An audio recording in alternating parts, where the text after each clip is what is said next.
I'm just trying so hard to focus. It's hitting me, buddy.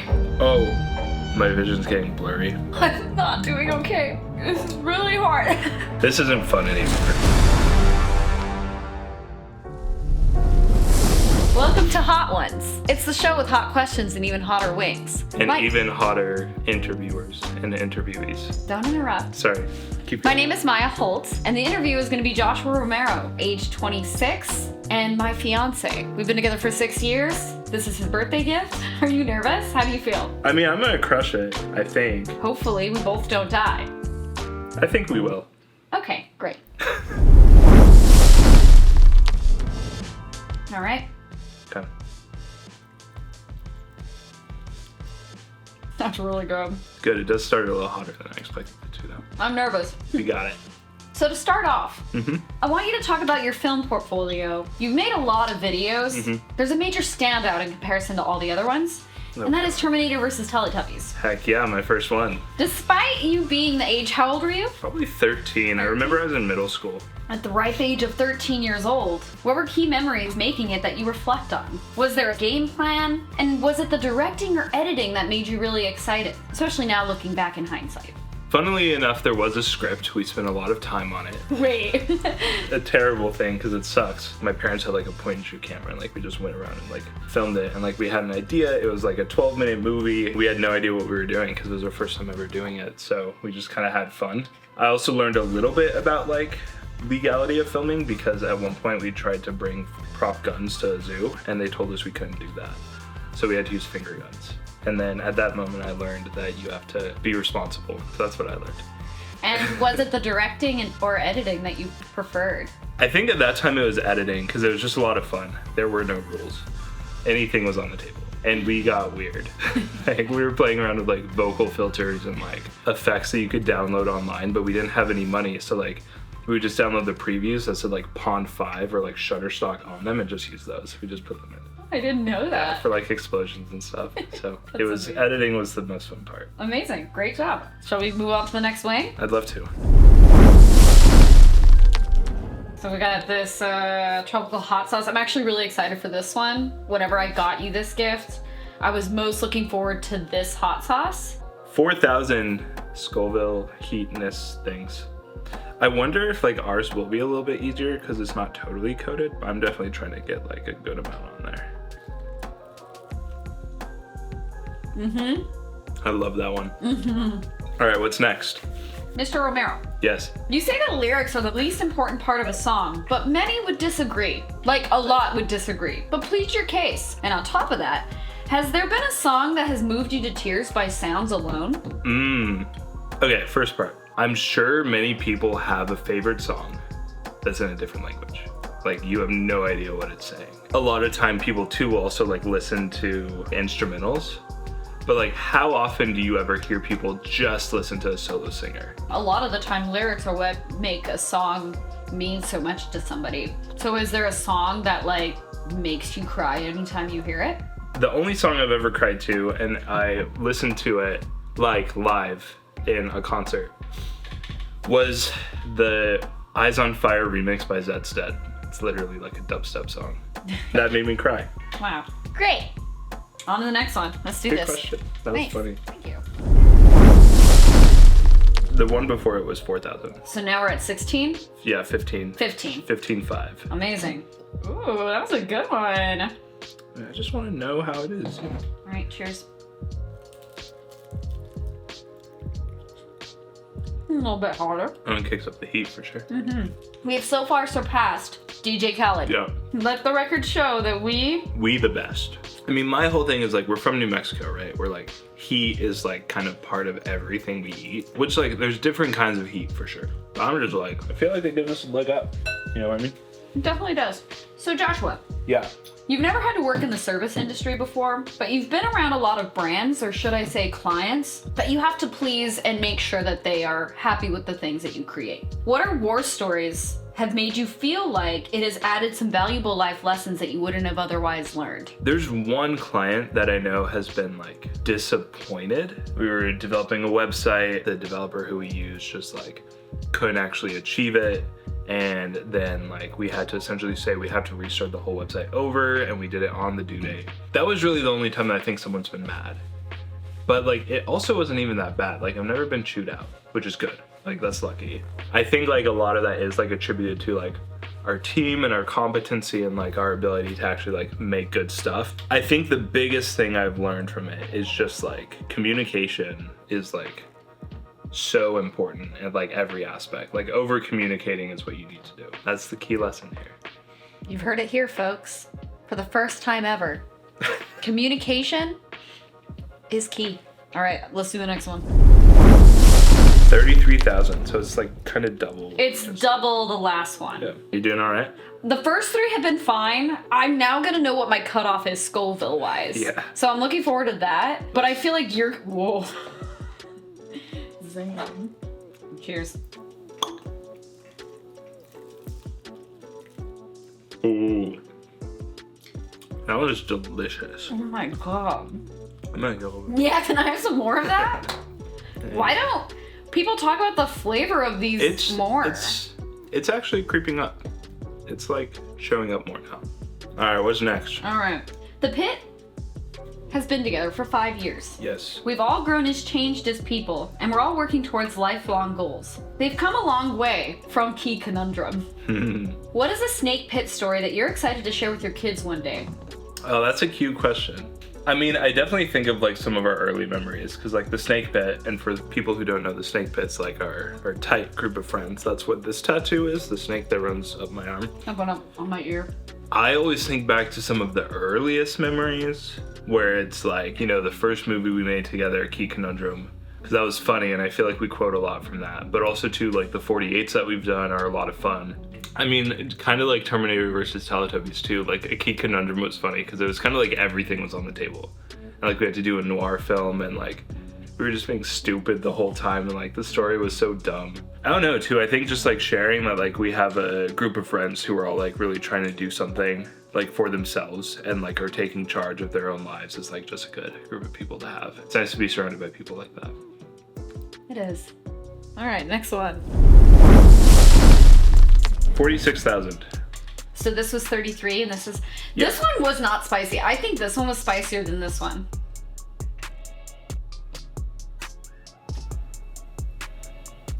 I'm here to learn. It is hot. Oh, I can feel it in my throat. I want to just try it by itself. We're doing great. Oh, that just put it in my nose. I'm crying now. So Josh, you became a business owner in college, which is an amazing feat to achieve. Thank you. What would you say you think that others have gleaned from you in your age group? What have you learned from friends and colleagues, or even idols, by watching them start their process after you did? Okay, well, first off, like I feel like I'm still really figuring it out. I don't know that I could attribute anything I've done specifically to what other people might have learned, but what I hope that they have like taken from it is like to just full send it and just like try it. Not everyone should like work for themselves, and like not everyone like will really like it. I think like there's kind of like a stigma that like that's what you have to do, or like that's the peak of like being a creative or whatever. It's always worth a shot, but also if you hate it, I think that it's way better to work somewhere you love than work for yourself and hate it. There you go. That's my thought. We are also halfway there, so we are on the second You're right. half. How are you feeling? I'm fine. I am too. It's there. Your cheeks are a little rosy, but It's hot in here too, and like I said, I'm starting to sweat. let's do this. Scotch bonnet, chocolate ghost, and jalapeno peppers, as well as an authentic Honduran spirit called aguardiente. How much did you put? Was that For a the lot? camera. You put a lot on there. Wait. 69,000 Scoville heat units. Nice. Yeah, that's much hotter. Here, just to like, because I feel like we're missing out because we're like, the wing's not like marinated in them, so I'm just gonna keep. My mouth is on fire. I'm just gonna... I hope people call me a Chad after seeing this. It is hot when you just dab it by itself. That just kicked me.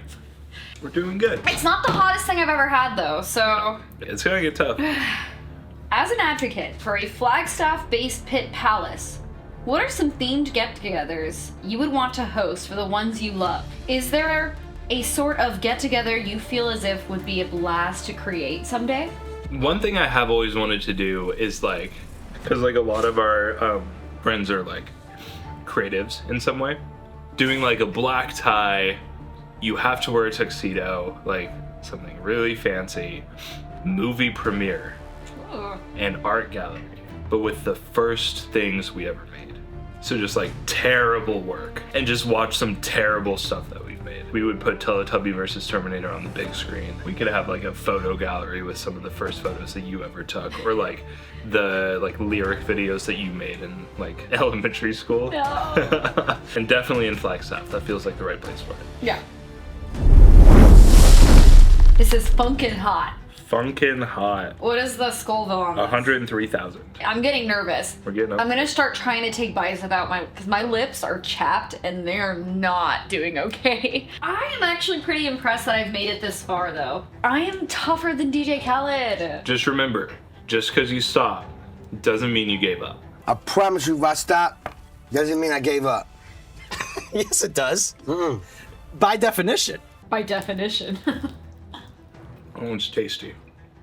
It tasted really good at first and oh, it really hits later. Oh, I can feel it like in my like sinuses. I know that one hits.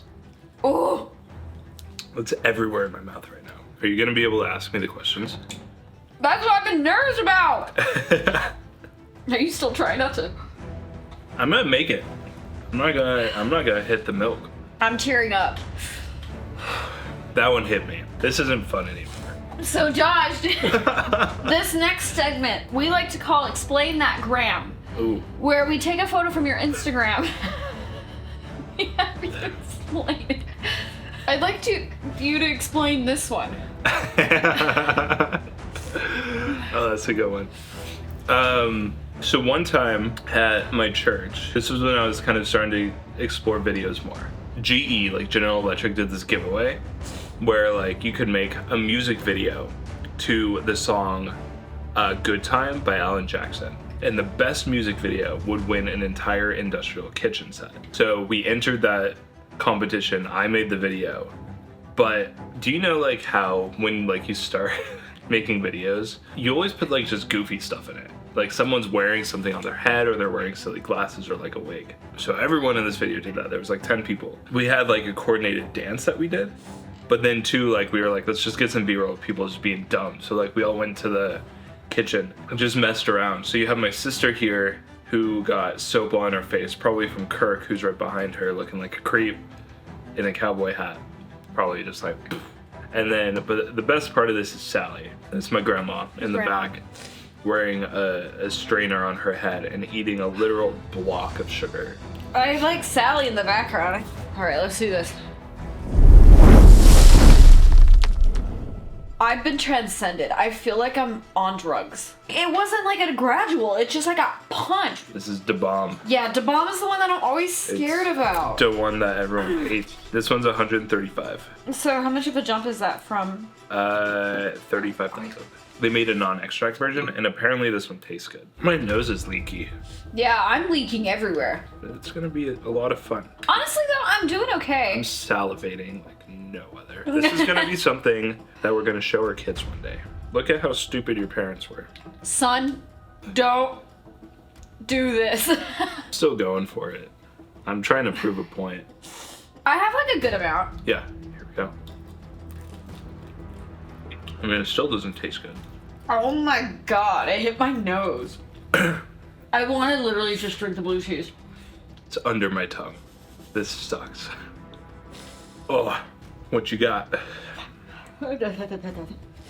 As a white presenting man with a Spanish last name who grew up in New Mexico, how do you navigate your cultural background? What would you want to share with your kids that you got, or maybe something you wish you would have explored more in your culture?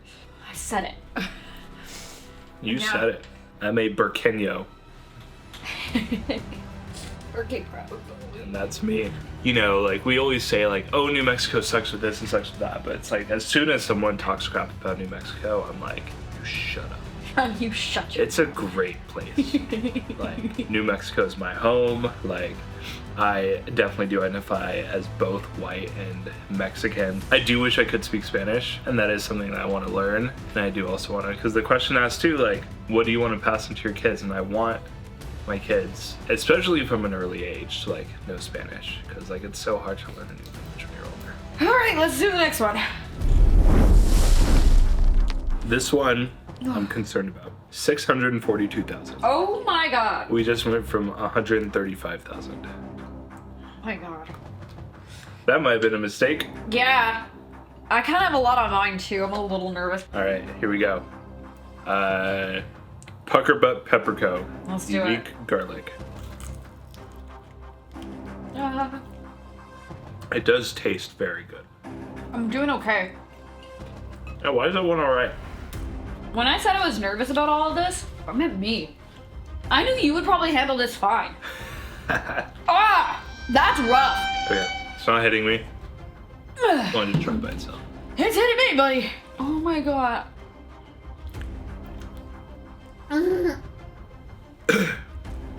You're a crazy person. That's a spicy one. I've gotten to a point where I like have forgotten that there were cameras here. I'm just trying so hard to focus. Oh, There it is. there it is. My vision's getting blurry. But we're okay. We're fine. Are we?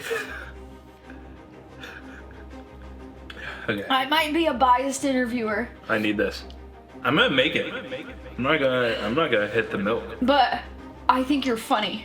Where do you think your humor is inspired from? On top of that, your bits have been a noticeable trait that I and others have noticed. Was this always with you? Or did you develop this humor as you grew? And then also on top of that, was there something that you watched growing up that was a defining moment that you were like, that's funny, I want to do that too? I feel like my humor, like most of it, is like, why would he do that? Or why would he say that? And I think that's funny. Like, I don't know what could have inspired it. I just think it's so funny for people to like be like, huh? Why did you say that? Honestly, it's for me. Because I think it's hilarious. And it makes getting through this dark life much easier. I'm not doing okay. It's in my gums. I almost want to stop. I'm like suffering. It's so hard. This is really hard.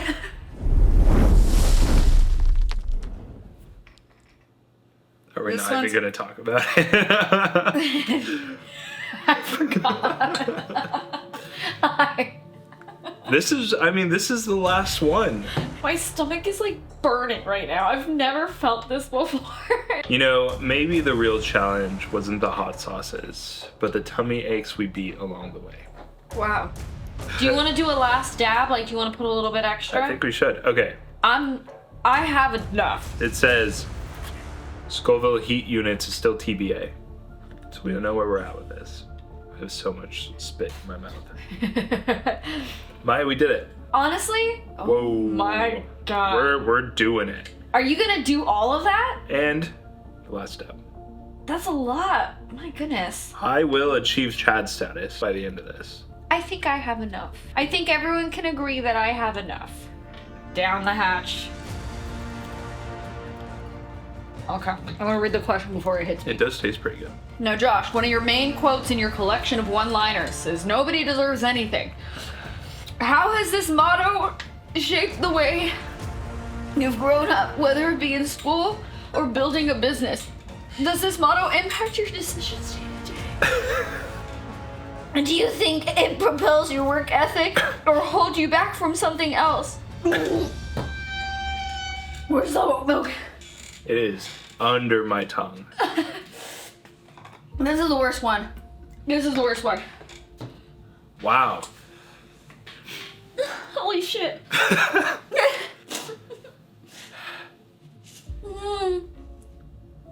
Okay. So the funny thing about it is like oh man, I just don't want to use my tongue. We're fine. We're fine. Cause I drank the milk. Do I get Chad status or no? Nobody deserves anything. I'm not gonna say, like, this, we're on this tiny little rock, big, gigantic universe. It's a miracle, honestly, that any of us are that we could get in the store. Like, honestly, that is like, no one deserves to be that, like, allows us to have things like no one also deserves to be sad. Everything is kind of like a result of something. No? Yeah. So with that was the Hot Ones interview. Joshua Romero. Thank you. That camera. Tell us what you got going on. Oh, I'm just chilling. I'm just hanging out. I have nothing to promote. Just be nice to someone today. It's always a good thing to do. That's what you want to tell everyone? That's what I want to tell everyone. Okay. Tell someone you love them. Thanks for joining us. I don't feel well. We did it though. I'm gonna have heartburn for days, but I am happy to have done this with you. I love you so much. Happy birthday. Thank you. You're welcome. And bye everyone. I would still want to eat all of these again at some point. Okay. You're a crazy person. All right. Bye guys.